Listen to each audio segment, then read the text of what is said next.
선날 찬양대요. 찬양을 하나님께 영광 드리겠습니다.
저는 기억력이 참 없습니다.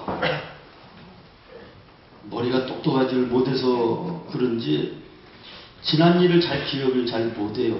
심지어는 뭐 군대 갔다 온 사람들은 뭐 3년을 전부 다 쓰라고 해도 아주 소상하게 쓸 수 있다 그러는데, 나는 그 충청도에서 진해라고 하는 엄청 멀은 곳을 기차를 타고 갔는지 버스를 타고 갔는지 기억도 안 나고, 입대하기 전날 어디서 잤는지도 모르겠고 누구랑 함께 갔는지도 기억이 안 나요. 3년 동안 군대 생활을 잘 한다고 하긴 했는데 기억나는 게 별로 없어요. 근데 제가 늘 얘기합니다.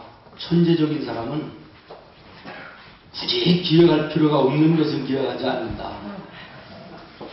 기억해야 될 건 기억하면 되는 것이지. 저는 하나님의 말씀은 꼭 기억하고 있습니다. 하나님을 떠나서는 절대로 죽는다는 사실도 제가 꼭 잊지 않고 있습니다. 여러분도 이 사실만큼은 잊어서는 안 될 거예요. 근데 제가요, 군대 갔을 때 얘기도 이게 기억이 잘 안 나는데 어렸을 때 생각이 난리가 있겠습니까? 근데 중학교 2학년 때 우리 교회, 옛날에 우리 시골 교회의 부흥회 때가 또렷하게 기억나요. 그건 틀림없이 하나님의 성령이 함께 하시니라고 저는 확신합니다. 제가 어린 시절이니까 부흥 강사님들도 드물었고요. 시골에서 부흥회를 한다는 게 쉽지 않았어요. 그래서 한번 부흥회를 하면 5일간을 하는 거예요. 5박 6일을. 근데 마지막 날에는 꼭 산에 가서 집회를 한번 했어요. 제가 다니는 교회가 읍내에 있는 교회인데 산까지 가려면 걸어서 40여 분을 걸어가야 되거든요.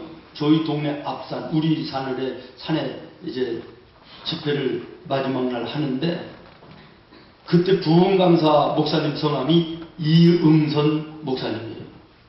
이거 기적 같은 일이에요. 그 이름이 지금까지 내가 기억하고 있다는 것은, 이게 여러분들은 똑똑하시니까 모르겠지만 저 개인적으로는 이게 하나님의 성령의 역사가 아니고는 안 된다라는 이런 마음이 들어요. 이응선 목사님. 얼마나 은혜롭게 말씀을 전하시고 인자하시고 참 온화하시고 그렇게 능력 있으시고 그런 목사님이더라고요. 이제 보니까 나하고 똑같아. 비슷했어요. 내가 그때 처음으로 하나님께 무릎 꿇고 산에서 기도했어요. 하나님, 저도 커서 저 목사님처럼 훌륭한 목사님 되게 해주세요. 내가 커서 목사님이 되기를 원합니다. 그리고 기도를 했던 것이 생생하게 기억나요. 부흥회라고 하는 것은요, 한 사람의 인생을 완전히 바꿔놓는 계기가 이렇게 되는 것입니다. 지난주에도 말씀을 드린 것처럼 미국의 22대 대통령 클리브랜드 대통령 젊은 시절에 그 술만 먹으러 다니던 그 사람이 친구와 함께 술 먹으러 가다가, 이 사람은 부흥회의 찬송소리가 들리는 성전을 향해서 가고 친구는 여전히 술집을 향해서 갔다가 30년이 지난 후에 클리브랜드는 대통령이 취임하고 술집으로 갔던 그 친구는 사형수가 돼서 감옥에서 울고 있었다는 얘기 드렸지 않습니까? 부흥회라고 하는 것은 이렇게 한 사람의 인생을 송두리째 바꾸는 능력이 있습니다. 우리 한국교회의 부흥의 역사를 살펴보면 시대마다 그때의 어떤 운동들이 있었는데 6, 7, 80년대에 우리 한국교회는 이 부흥회를 통해서 동네가 뒤집어졌어요. 아니, 동네가 아니라 이 대한민국이 변화되는 놀라운 역사가 있었음을 부인할 수가 없습니다. 이 부흥회라고 하는 것이 얼마나 귀한 것이고 얼마나 은혜로운 것이고 능력 있는 것인가 라고 하는 것을 여러분들에게 말씀을 드리는 거예요. 이번 부흥성회를 통하여 여러분이 인생에 정말 잊을 수 없는 가장 추억에 남는, 은혜로 남는, 복으로 남는 부흥성회가 되기를 예수님의 이름으로 축원합니다. 오늘 성경 말씀의 보면요, 조그마한 부흥성회가 소개되고 있습니다. 고넬료의 집에 몇 명의 성도들이 모여서 베드로를 강사님으로 초청하고 부흥회가 열리는 거예요. 아이고, 무슨 그게 부흥회입니까? 이렇게 얘기하실 분이 계실지 모르겠습니다. 그러나 이때는 성전이 없던 시절이래요. 교회의 모습이 갖춰지기 전에 그런 시대예요. 그러니까 성도들의 가정 내에서 예배를 드리던 그런 때란 말이죠. 그러니까 틀림없이 그것은 규모는 작았을지라도 부흥회는 부흥회였다는 거예요. 고넬료의 가정의 교회에서 몇 명의 성도들이 모이고 베드로를 강사님으로 초청해서 하나님의 말씀을 들었다는 거예요. 그런데 오늘 말씀에 보니까 44절에 하나님의 말씀을 모인 사람들이 들을 때 하나님의 성령이 모여있는 모든 사람들에게 임한지라. 하나님의 성령이 임했다. 어떤 분이 이런 말을 했습니다. 마음속에는 성령을 갖고 손에는 성경을 가졌다면 그는 필요한 모든 것을 얻은 사람이다. 여러분 아멘이 안 되십니까? 마음속에 성령을 모시고 내 손에는 하나님의 말씀 성경을 가졌다면 그 사람은 그 사람이 필요한 모든 것을 이미 가진 사람이다. 우리가 잘 아는 세계적인 부흥사 빌리 그레이엄 목사님이 내게서 성령이 따라가면 나는 진흙 한 덩어리에 불과하다. 이런 말씀을 하셨어요. 여러분도 잘 아는 무디 목사님이 온 세상을 다 준다고 해도 성령을 받기 전으로 돌아가라고 한다면 나는 결코 돌아가지 않겠다.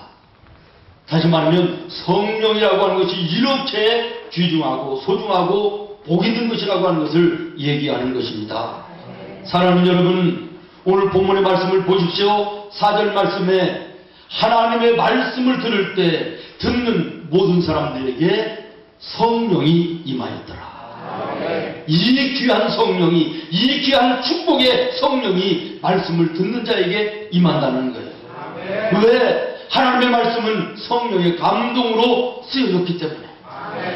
오늘 이 아침에도 하나님의 말씀을 듣는 여러분의 마음속에 하나님의 성령이 임하는 역사가 있기를 바랍니다. 이번 부흥성회에 하나님의 말씀이 들려질 때 여러분의 심령 속에 성령이 임하는 역사가 있기를 예수님의 이름으로 축원합니다. 그러면 성령은 우리에게 어떠한 일을 하시는가라는 거예요. 첫 번째로는 우리를 예수님께로 인도합니다. 아멘. 따라하겠습니다. 성령은 우리를 예수님께로 인도한다. 믿습니까? 성령께서 인도해 가시는 그 예수님은 그러면 어떤 분이십니까? 그 예수님은 하나님이십니다. 그 예수님 안에는 참된 기쁨이 있습니다. 참된 소망이 있습니다. 참된 평안이 있습니다. 참된 복이 있는 것입니다. 그리고 그 예수님과 함께하는 삶은 안전합니다. 사랑하는 성도 여러분, 성령을 통하여 예수님께 안내되어 여러분의 삶이 정말 참된 기쁨과 평안과 소망과 그리고 여러분의 인생이 참 안전한 삶이 되기를 예수님의 이름으로 축원합니다. 예수님 안에는 안전해요. 세상 밖에는 불안정해요. 저는 걸어서 건너가 본 적은 없습니다만 배를 타고 지나가 본 적은 있어요. 미국 샌프란시스코에 가면 골든게이트 브리지라고 하는 세계에서 유명한 다리가 있습니다. 굉장한 다리입니다. 거대한 다리예요. 세계적으로 유명해요. 그런데 그 다리에 공사를 할 때 하루에도 15명, 20명씩 떨어져서 죽어요. 그 물살이 세고 깊은 물속에 빠져 죽는 거예요. 그런데 어떤 사람이 방법을 하나 내놨어요.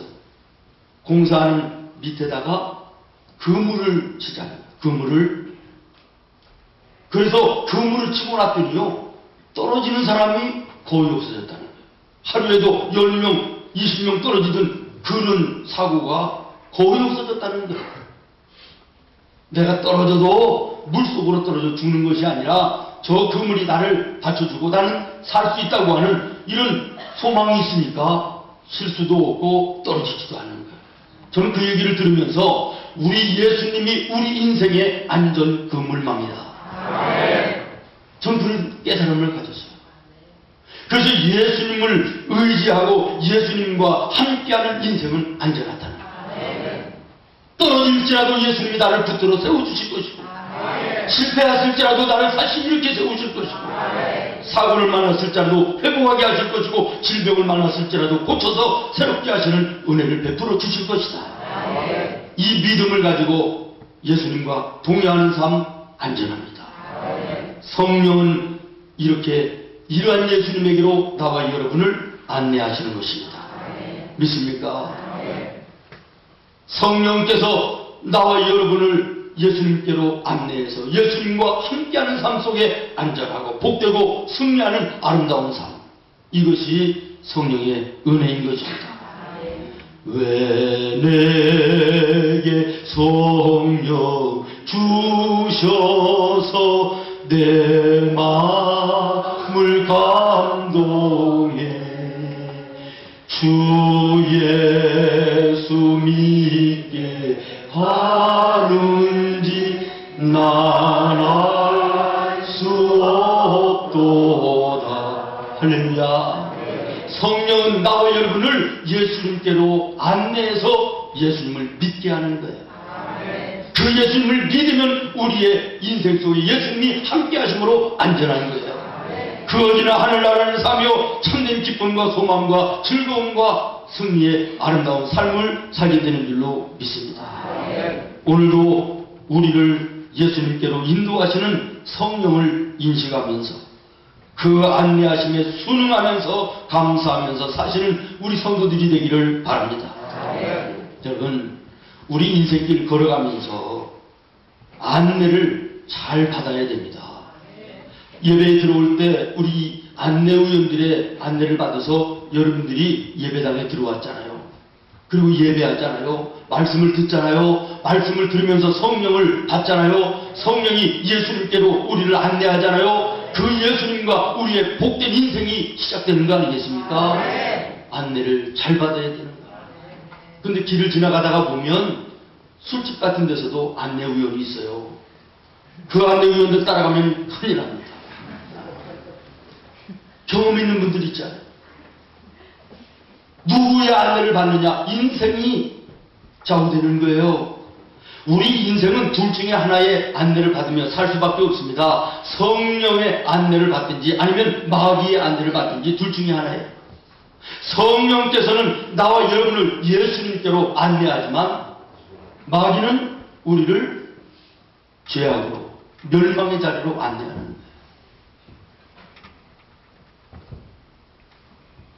우리는 성령의 안내를 받으며 살아야 될 줄로 믿습니다. 성령의 안내대로 살면 결코 잘못되는 법이 없습니다. 성령은 우리를 진리로 인도하십니다. 안전한 길로 인도하십니다. 평안한 길로 인도하십니다. 승리의 길로 인도하시는 길로 믿습니다. 그 다음에 성령은 우리를 권고하신다. 사도행전 4장에 보면 성령은 우리를 권고하신다. 권고한다는 게 무슨 뜻이죠? 타이른다, 잘 권한다, 이런 뜻이. 성령은 나와 여러분이 오셔서 우리를 권면하시는데 뭐라고 권면하시느냐? 야, 죄악된 자리에 있지 말고, 쓸쓸한 자리에 있지 말고, 힘들고 어려운 자리에서 불안하고 초조해하지 말고 일어나라. 그리고 예수님의 품 안으로 가까이 가라. 예수님 품으로 가까이 가라고 우리를 권면하시는 것입니다. 우리는 좀처럼 신앙생활 속에서도 예수님 품 안으로 들어오려고 하는 것을 꺼려합니다.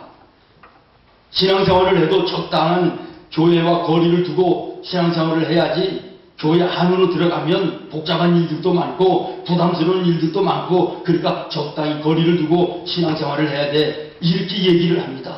이건 마귀의 속삭임입니다. 성령께서는 말씀하시고 권고하십니다. 예수님께 가까이 가라. 예수님 품 안으로 들어가라는 거예요. 그 그런데 마귀는 예수님의 품 안에서 멀어지라는 거예요. 예배가 멀어지게 합니다. 교회가 멀어지게 합니다. 주님과 멀어지게 하여 주님과의 틈을 만드는 거예요. 우리가 신앙생활을 하면서도 왜 변함없이 염려요, 변함없이 두려움이요, 만날 어려움 속에 살아갑니까? 주님 안에 온전히 들어와 있지 않기 때문에 그래요. 주님과의 사이에 틈이 벌어져 있기 때문에 그런 거예요. 그 틈은 마귀가 내는 것이고 그 틈에 마귀가 들어가서 조정하는 거예요. 믿습니까? 부부간에 틈이 벌어지면 문제입니다. 가정이 무너지는 거예요. 예수님과 우리의 사이에 틈이 벌어지면 영적으로 망하는 것입니다. 사랑하는 성도 여러분, 성령께서는 권고하십니다. 예수님 품 안으로 들어가라. 예수님과 함께하는 임마누엘의 삶을 살아라. 그렇습니다. 사랑하는 성도 여러분, 이 시간 예배 속에 나와 주님과의 틈이 혹시 벌어져 있지는 않은지 점검하는 아침이 되기를 바랍니다. 틈이 벌어지면 사고가 나는 것이죠. 방바닥에도 옛날에 틈이 벌어지면 그 속으로 연탄가스가 들어와서 사람이 죽었어요. 주님과 사이에 사이가 벌어지면 우리가 영적으로 악한 마귀에게 휘둘려 영적인 죽음을 당할 수 있는 거예요. 말씀과 기도로 우리가 주님과 가까워져야 될 줄로 믿습니다. 볼트가 꽉 조여져 있는 자동차 바퀴는요, 아주 힘차게 달려서 유쾌하고 상쾌하게 달려갈 수 있지만 느슨하게 나사가 풀어진 자동차 바퀴는 사고가 오고 죽음이 오는 것입니다. 우리 주님과의 나의 영적인 이 신앙의 볼트가 잘 잠겨져 있어야 돼요. 성령은 이걸 권고하는 거요. 너의 영적인 상태를 점검하라. 주님과 혹시 틈이 벌어져 있는 것은 아니냐. 그런데 마귀는 자꾸만 이 틈을 벌리려고 하는 거예요.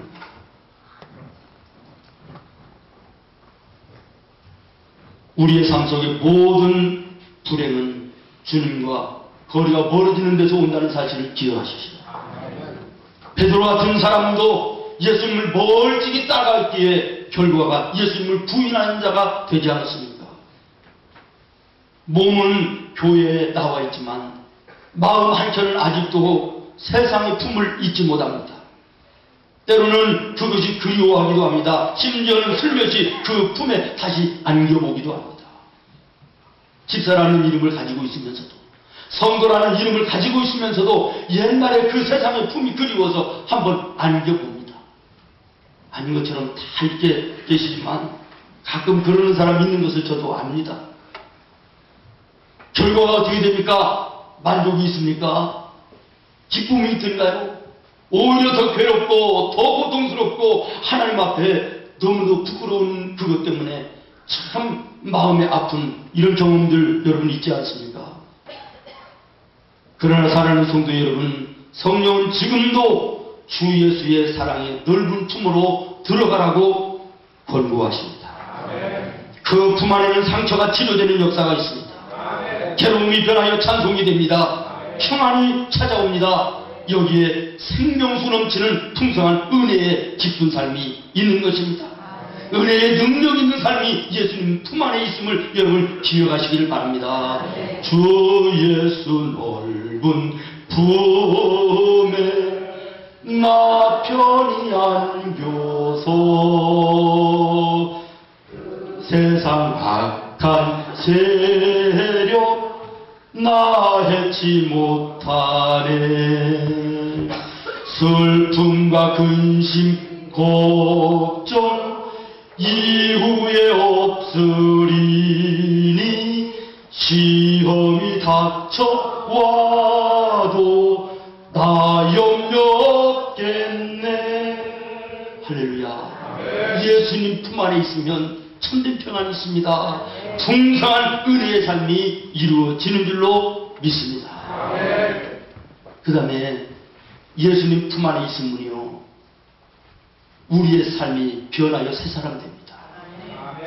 성경에 보면 성령을 비유적으로 얘기할 때 불 같다고 얘기해요. 사도행전 2장에 성령이 처음으로 임하실 때의 그 모습도 불의 혀 같은 모습이었다. 이렇게 말씀하고 있습니다. 여러분, 불이라고 하는 기능이 뭐지요? 따뜻하다는 거예요. 그리고 두 번째는 태운다는 거예요. 여러분 한번 손을 한번 만져보세요. 손. 여러분의 손이 따뜻하다는 것은 여러분이 살아있다는 거예요. 여러분의 마음속에 예수님 사랑하는 마음이 뜨겁고 예배를 사모하는 마음이 뜨겁고 하나님의 교회를 사랑하는 마음이 뜨거우면 영적으로 살아있다는 거예요.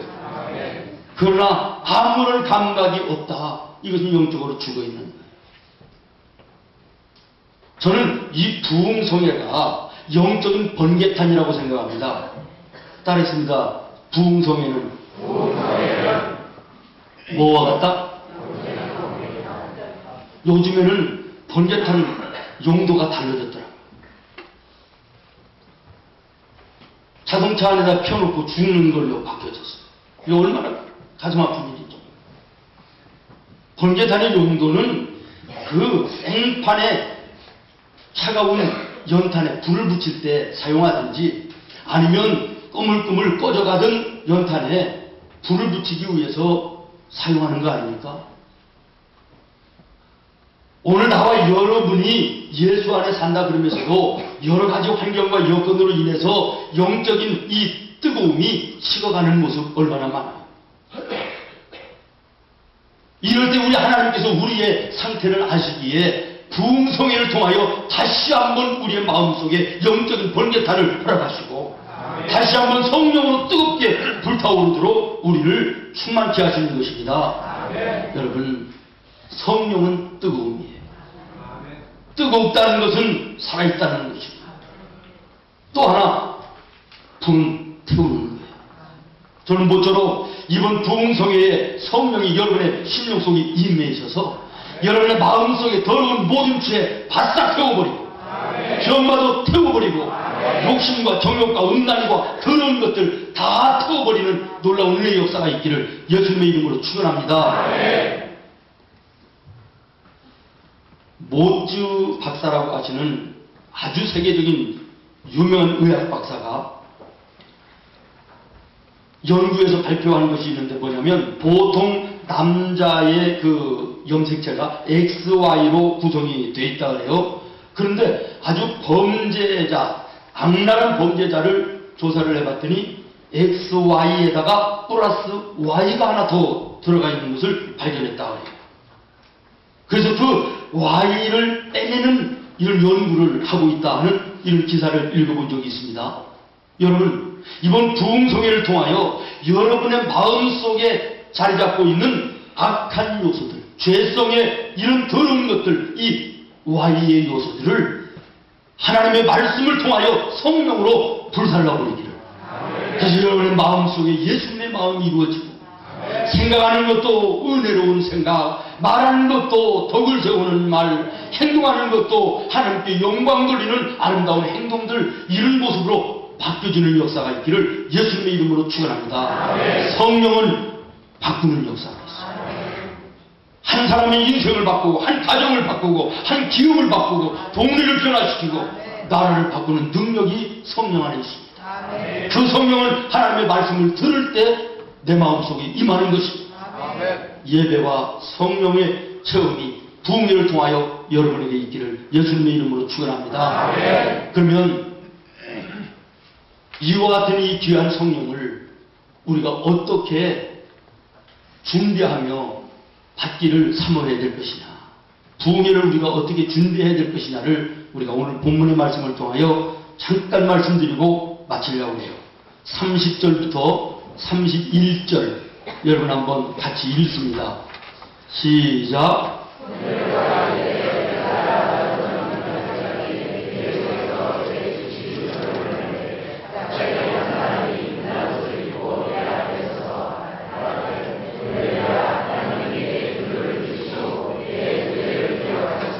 아멘. 기도하면서 강사님을 초청했다는 거예요. 아멘. 무작정 누구를 오시라고 하는 것이 아니었다는 거예요. 기도하는 가운데 하나님께서 성령을 통해서 고넬료에게 너 베드로라는 사람을 초청해라. 그리고 하나님의 말씀을 들으라고 말씀하셨다는 거예요. 여러분, 이 부흥성에 오시는 유병용 목사님 그냥 아무렇게나 모시는 것이 아닙니다. 2013년 교회 설립 27주년이 되는 우리 생문교회에 우리 성도들의 심령과 교회와 우리 성도들의 가정에 가장 필요한 말씀을 주실 수 있는 그런 목사님을 하나님께서 보내주시옵소서. 하나님께 연초를 시작하기 전에 작년에 이미 기도를 한 거예요. 하나님께서 은혜 가운데 이 목사님을 만나게 하시고 모시게 된 거예요. 기도 없이 모시는 것이 아니라 그런 말이죠. 여러분도 마찬가지입니다. 제가 몇 주 전에 여러분들에게 부흥성회를 광고하면서 오시는 목사님의 성함을 말씀드렸어요. 여러분들도 지금까지는 안 하셨을지라도 마음으로 기도하며 준비하시길 바랍니다. 저 목사님을 하나님께서 나에게 가장 필요한 말씀을 주실 주의 종으로 알아 하나님이 보내주시는 줄로 믿습니다. 기도하면서 강사님을 초청해야 된다. 이것은 이미 이루어졌음에 감사합니다. 그 다음에 25절 읽겠습니다. 시작. 마침 베드로가 들어올 때 아멘. 겸손하게 기다렸다는 거예요. 따라했습니다. 겸손하게 기다렸다. 우리가 이 말씀의 배경을 잘 모르면 이해가 얼른 안 와요. 고넬료는 어떤 사람이고 베드로가 어떤 사람인가. 지금 이 시대에 말씀 기록되던 이 시대에는 로마가 이스라엘을 점령한 거예요. 일본이 우리나라를 빼앗아서 자기들 마음대로 좌우지하던 그때처럼 로마가 이스라엘을 침략해가지고 가지고 놀던 때라는 말이죠. 그러니 얼마나 포화가 일들이 많으신지 몰라요. 그런데 이 고넬료라는 사람은 어떤 사람이냐? 로마라고 하는 나라에서 이스라엘에 파송한 아주 힘있는 군대 장교 같은 그런 사람이에요. 막강한 사람이에요. 베드로는 이름도 없는 저쪽을 촌동네에서 바닷가에서 고기 잡던 어부예요. 그런데 이 고넬료가 베드로가 자기 집에 들어올 때 무릎을 꿇고 그를 맞이했다는 거예요. 겸손했다는 거예요. 여러분, 오시는 강사 목사님이 사람으로가 아니라 하나님께서 나에게 하나님의 말씀을 대언하실 주의 종으로 파송하셨다. 이런 마음으로 우리가 겸손함으로 기다려야 된다는 거예요. 우리가 예배 시간에 설교를 들을 때도 마찬가지예요. 전 목사님 얘기다. 목사님이 얘기하는 것이지 목사님 설교지 아닙니다. 하나님께서 나에게 당신의 말씀을 들려주시기 위해서 목사님을 세우셨다. 하나님께서 나에게 목사님을 통하여 말씀하신다. 이런 마음으로 하나님 앞에 무릎 꿇을 때 하나님께서 함께 하시는 거예요. 성령이 임하시는 거예요. 믿습니까? 우리가 이 부흥생애를 준비하고 강사 목사님을 모실 때 나에게, 나의 가정에, 나의 생업에, 나의 인생에 가장 필요한 말씀을 하나님이 주시려고 저 목사님을 보내서 나에게 말씀하신다. 이런 마음으로, 겸손한 마음으로 우리가 기도하며 준비해야 될 줄로 믿습니다. 그 다음에 24절 같이 읽습니다. 24절 시작.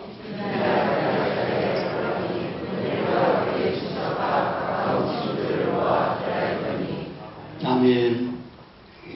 따라합니다. 모아놓고 기다렸다. 혼자만이 아니었다는 거예요. 고넬료는 하나님의 음성을 듣고 혼자만 은혜 받기 위해서 있었던 것이 아니라 가족 모두를 불러 모으고 주변에 있는 일가 친척을 전부 다 불러 모으고 친구들까지 함께 모아서 기다리고 있었다는 것입니다. 사랑하는 여러분, 우리 하나님은 모이는 것을 기뻐하십니다. 형제가 연합해서 함께하는 것 어찌 내가 볼 때 그렇게 마음에 든다. 이렇게 하나님이 말씀하셨어요. 믿습니까? 모이기를 패하는 마지막 때의 악한 자들의 모습, 그 습관 너희들 본받지 말고 마지막 때가 되는 것을 볼수록 모이기를 힘쓰라. 모이는 것을 우리 주님을 기뻐하세요. 두세 사람이 내 이름으로 모였을지라도 내가 그곳에 함께하겠다. 모이는 것을 기뻐하십니다. 우리 생문의 교회는 모이는 교회가 된 것이 얼마나 감사한지. 하나님의 교회에 일주일 동안 성도들의 걸음이 끊어지지를 않아요. 이런 모임 저런 모임, 이셀 저셀, 봉사, 전도, 기도, 성경 공부, 섬기는 이런 일들로 일주일 내내 꽃을 돌보는 손길들로 일주일 내내 발걸음이 끊어지지 않아요. 제가 지난주 이번 주 토요일마다 축구대회를 하는데 가봤는데요. 대회에 나와 있는 교회들이요, 응원하러 나오는 사람들은요 없어요. 선수들만 나와요. 딸랑. 교회가 큰 교회들도 마찬가지예요. 큰 교회들도 선수들만 나와요. 응원하러 오는 사람들은 우리 교회밖에 없어요. 우리 교회는 한 30여 명이 응원을 하러 나가요. 모이는 교회가 된 것이 얼마나 감사한지. 여러분, 우리가 이 부흥성회에 나 혼자만 은혜 받고 이 남은 인생이 주 안에 풍성한 복된 삶이 아니라 여러분의 가족 모두가 구원받는 계기가 되기를 바라고, 일가 친척 모두가 예수님을 만나는 은혜로운 계기가 되기를 바라고, 여러분의 친구들까지 함께 모여 고넬료처럼 우리가 정말 은혜받는 하나님을 만나는 이런 부흥회가 될 수 있기를 예수님의 이름으로 축원합니다. 오늘 말씀에 보니까 24절에 모아 기다리더니 그랬어요. 모아서 기다리더니. 기다리다가 말씀을 들어야지 헐렁벌떡 뛰어들어와서 말씀을 들어서는 안 됩니다. 시간이 되면 나와서 듣고 시간이 없으면 빠지고, 이런 부흥에는요 맥이 연결되지 않아서 은혜가 안 됩니다. 부흥 강사 목사님이 오실 때는요 그냥 오시는 게 아니라 첫 시간에 어느 말씀을 전하고, 그래서 그 다음 마지막 시간에는 어느 말씀을 전해서 어느 정도의 모습으로 성도들을 내가 은혜를 끼친다라고 하는 기도 속의 말씀을 가지고 오시는 거예요. 그러는데 우리가 나오다가 빠지다가 나오다가 이렇게 되면 이게 안 되는 거예요. 맥이 끊어지는, 은혜가 안 되는 거예요. 밥을 할 때도 계속해서 불을 껐다 켰다 그러면 한번 여러분 집에 가서 궁금하면 한번 해보세요. 밥이 어떻게 되는지. 은혜 받는 것도 똑같아요. 여러분, 시간, 물질, 모든 거 손해볼 각오를 하시고 우리가 은혜 받는 데에 치중하는 여러분 되기를 바랍니다. 모아서 기다리더니. 사랑하는 여러분, 우리의 희생이 없이 은혜 없습니다. 여러분의 시간, 여러분의 물질 조금 손해보는 한이 있더라도 여러분 기도하면서 부흥회를 잘 준비해서 은혜의 주인공들 되기를 바랍니다. 기도하겠습니다.